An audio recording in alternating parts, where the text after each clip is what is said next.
Trump is planning on joining an emergency call with European leaders just days before his meeting with Russia's Vladimir Putin takes place in Alaska on Friday. The call will reportedly focus on Russia-Ukraine negotiations, peace talks, and potential land swaps. President Trump says this of the high-stakes summit. We're going to have a meeting with Vladimir Putin, and at the end of that meeting, probably in the first 2 minutes, I'll know exactly whether or not a deal can be made. How will you know that? Because that's what I do. I make deals. I expect to have a meeting with Putin that I think it'll be good, but it might be bad. And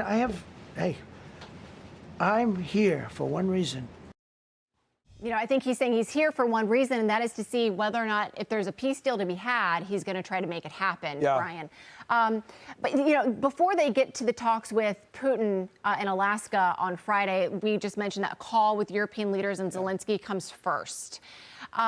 Trump has said land swap he wants that to be a consideration, a criteria on the table. I saw a headline from the BBC today that European leaders say it should be up to Ukraine to determine Ukraine's borders and land.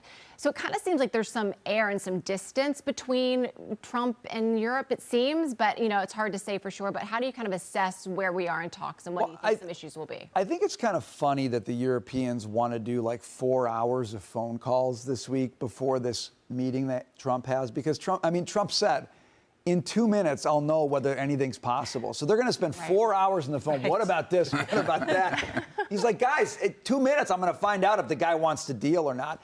And I actually think what he's doing with that statement is sending a message to Putin. Basically saying, I don't want to sit there for 3 hours and listen to your long historical screeds about this, because that's what Putin always does. It just goes on forever.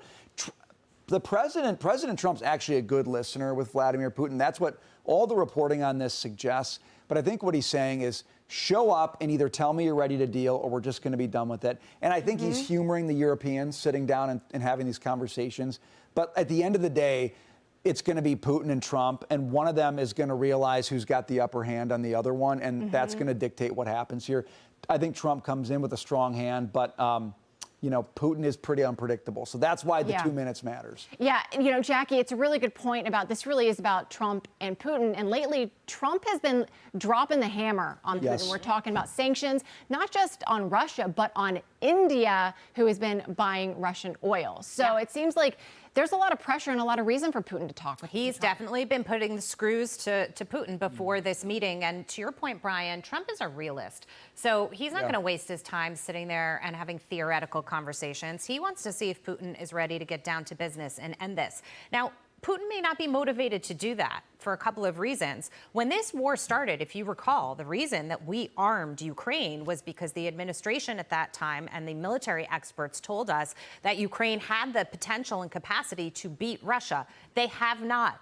Years later. And so now there's a holding pattern where Russia and Ukraine are just, they're kind of bumping along. More people are dying, more money is being spent, and things just are moving forward, but nothing is changing. Putin can keep that up long, Ukraine can. But think about this too. Russia currently occupies about a fifth of Ukraine's land. When President Trump talks about a land swap, he's talking about trying to get Putin to give some of the land back. I do not see a scenario where that happens. If anything, I see a scenario where Putin, in his mind, wants more, and the tensions get ratcheted up here. So, you know, we'll see what happens. On the European leader side of this, back and theoretically try to manufacture historical outcomes the way they think they should be. Lydia, you used utopian society, I think, before.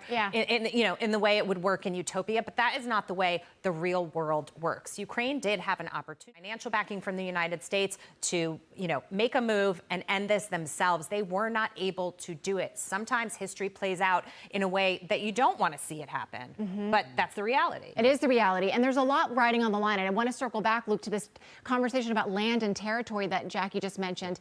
You know, if there's a scenario in which Putin is able to successfully capture and claim Ukrainian territory, which he wants all of Ukraine, let's just be honest, what kind of message does that send to other adversaries? China and Taiwan is what comes to mind. It seems like there's a lot more here at stake than just Russia and Ukraine. There's a ton at stake, and we tend to forget Russia or China and Taiwan. I mean, that hasn't come up in conversation Right. for a while now. But looking at that, the summary of this is, and I'm not a war expert, I'm not a general, but it comes down to Russia wants land.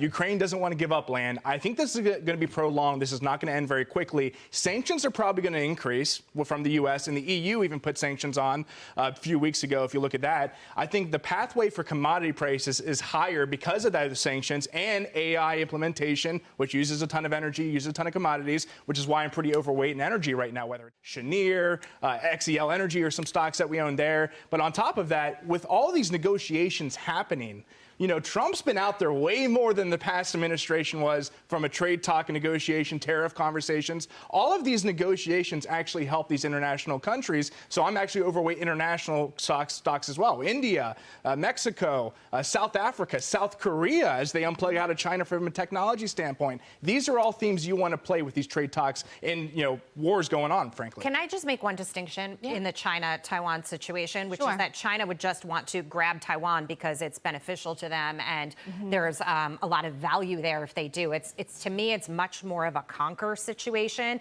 a conquer and take versus what is happening overseas right now. You could argue, and I'm not sticking up for Vladimir Putin, but you could argue that he is you know, why this all started is because a country that shares a border with his country was going more and more west aligning. I mean, the whole issue was, will Ukraine join NATO? And everybody here in the United States said, Vladimir Putin can't tell us who we can be friends with. And that's what this started on, because Russia started feeling threatened. This a little differently than them just saying, we want to take Ukraine because we want to steal their resources and we want to just add the territory to our space. Fair enough. But I mean, I think you could say like the more broad point, just that if we are trying to negotiate some type of deal where Ukraine is giving up land, the concern is that that would embolden other. I don't deny that, Right. but I do think there's a distinction. Fair point.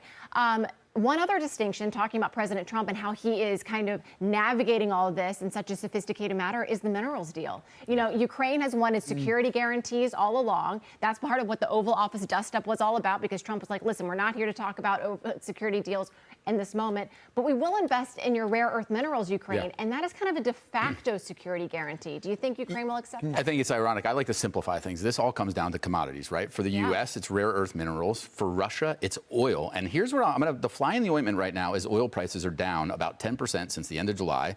That gives Putin some leverage because he needs higher oil prices. If you look at the outset of this skirmish and this war, it's supposed to be a 30-day conflict, has now turned into a full-fledged war. Oil ran up to $114. That economic motivations drive all these political discussions. And for Putin, he needs higher oil prices to keep funding his government. So I think the market is saying, based on oil price decline, that they think peace is near.